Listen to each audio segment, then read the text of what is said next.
Okay, and the last thing we have to do is tweak this limiter here, the Pro L. It's been on this whole time, and now we actually want to use it to start making things louder and get some gain reduction out of it to chop off some of the transients as well.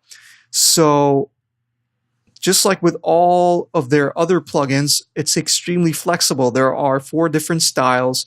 You can control the look ahead time, attack and release, and you can control how the transients are linked in terms of limiting and the stereo as well. So if this is at 100%, then the left and the right channels are being limited at the same time.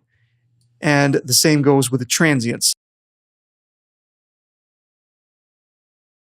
Apparent results may be at the cost of some loudness. Except for the transients, actually. If you turn the transient link down, you can achieve a little bit more loudness. So we're going to play around with these settings. I'm aiming for an RMS somewhere between -9 and -8, so that is pretty loud. Not as loud as commercially released stuff nowadays, which is at like -6, but still really, really loud. So I'm going to put the output at -0.1 where it is. Put the gain all the way down to 0, and Pro L has a really neat function where, just let me put this back at -0.1. It has a really neat function where you can control the input, gain, and the output at the same time. So it lets you, as you push this gain up, this output level will come down so the volume stays the same, and you can hear what the limiter is actually doing. So I'm going to demonstrate this for you.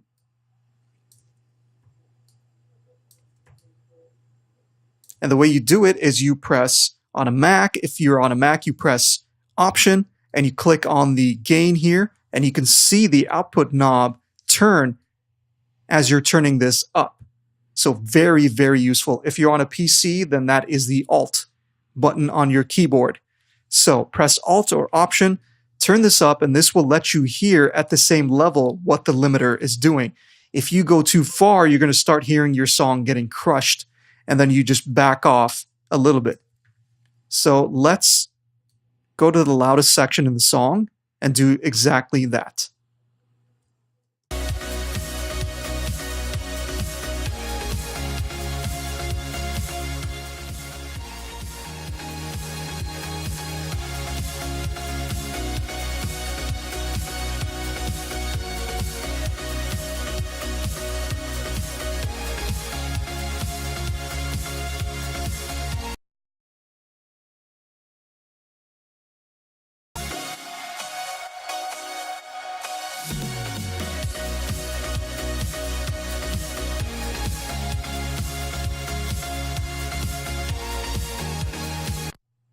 Okay, so past this 16.3, you can start to hear the kick drum and the transients getting crushed, and that's not what we want to do.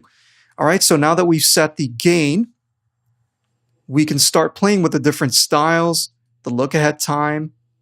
The shorter the look ahead time, the more loudness you can get at the cost of distortion. The higher the look ahead time, the more transparent the limiting is and the smoother it is.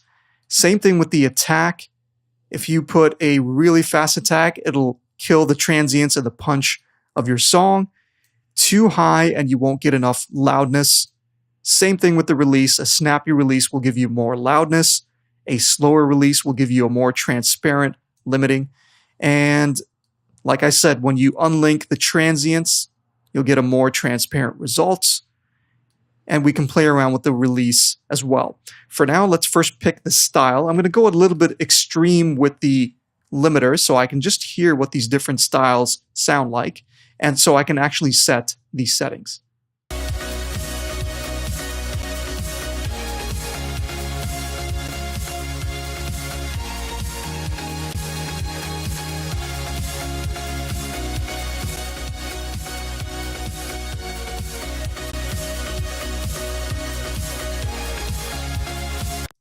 So I like this dynamic style here.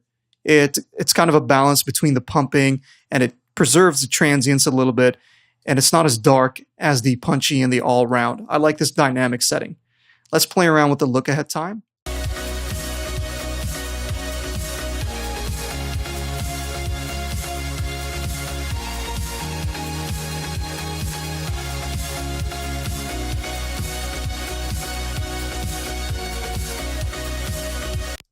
One millisecond should be just fine.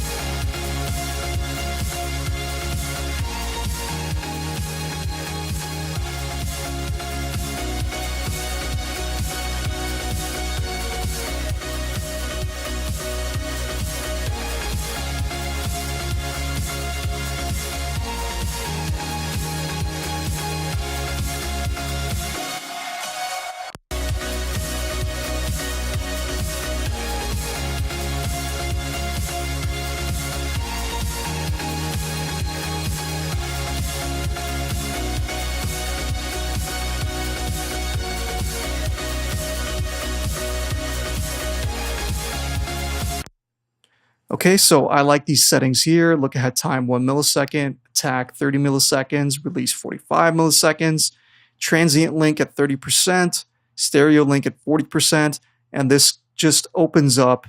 It preserves the width, the wideness of the song. When you put the release at 100%, it kind of flattens it out a bit, makes it sound a little bit more narrow, not as open. All right, and now we want to scale this back to 16.3 where it was, and then we can move this back to minus 0.1.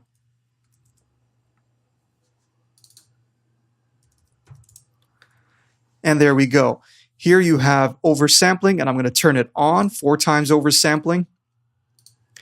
And then you also have this option here, which is intersample peaks, right? And make sure it's turned on, especially if you are going a little bit overboard with the gain reduction. You want to turn this thing on. It's kind of like a protection from clipping, if you want, extra protection from clipping. So turn this on and the oversampling on, and let's take a listen again, now at maximum loudness.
Okay, and that is it for the limiting, guys. You can see on the RMS reading that we are at an RMS of around somewhere between -9 and -8 dB. So that is really loud.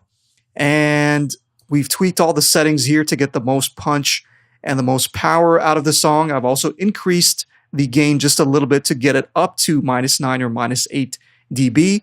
Loudness is completely a personal choice. It's completely up to you how loud you want your music. If you want it ridiculously loud, then there are other things that you have to do in your mix and in your master to make sure that you can get to that loudness. You need to make absolutely sure that you're controlling the peaks and the transients at every stage of the mixing and mastering process if you want to go that loud. For this song, it's a nice dynamic song. It's meant to be smooth, So I don't want to go that far and completely crush the song. So now what we can do is compare before and after all this processing. So again, I'm going to keep the limiter on outside of the plugins, and that will ensure that we're getting the same loudness. We're comparing at the same loudness because the limiter is outside of the plugin group. So let's take a listen to the chorus section, and then I'll disable and enable the plugins so we can hear the difference.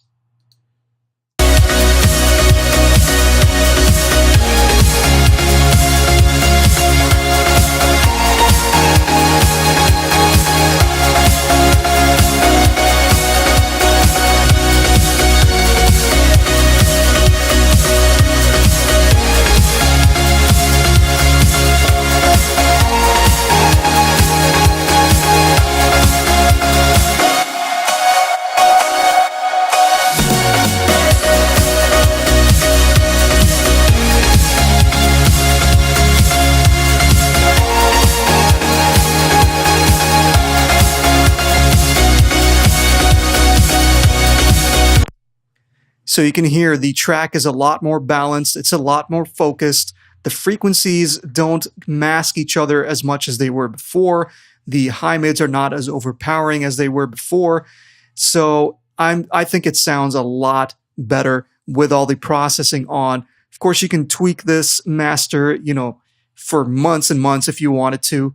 I mean, you can go back to the EQ, for example, and you can create more width by maybe boosting some frequencies in the sides to create some extra width in the song, perhaps. There's so many things you can do with this, and there are so many different ways you can master your tracks. But in terms of using FabFilter plugins to master a dynamic, kind of progressive style house track like this, this is how I would master this track if I were doing it for a client. So I really hope you learned a lot from this course. There are many techniques that we went over. And like I said, there are many, many more that you can build on. You can build on all the techniques that you learned today and, maybe get even better than this master.